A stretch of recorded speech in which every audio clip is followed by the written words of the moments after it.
This myth begins with that, as a result of a curse by the irascible sage Durawat, the senior god Pra'in and all deities had become weakened and lost battles against the Asuras or demons. The god Wisanu then devises a scheme to defeat the Asuras, to call a truce and ask them to help churn up the Amrit, an elixir of immortality from the Sea of Milk. The Asuras agreed to help.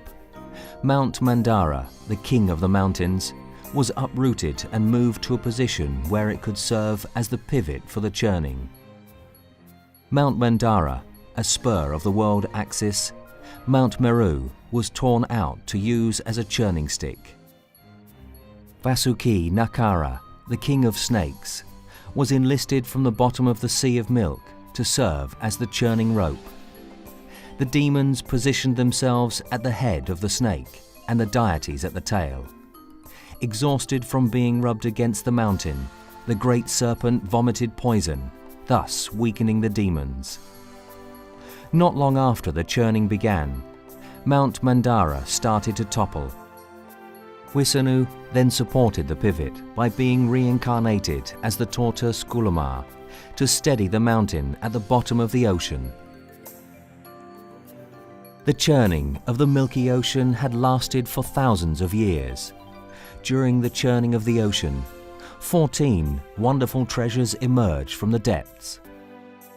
God Wisanu transforms himself into a beautiful girl to distract the demons and let the deities drink the elixir first. During all this time, the archdemon Rahu has disguised himself in order to drink the elixir. The moon saw this and reported it to Wisanu. He then threw his crystal chakra at the archdemon, cutting him in half. However, because of the elixir, Rahu did not die.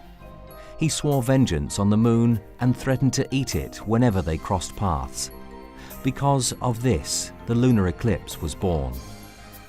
Eventually, Wisanu gave the remaining elixir to Pra'in to keep the water in heaven, and the demons were finally driven away.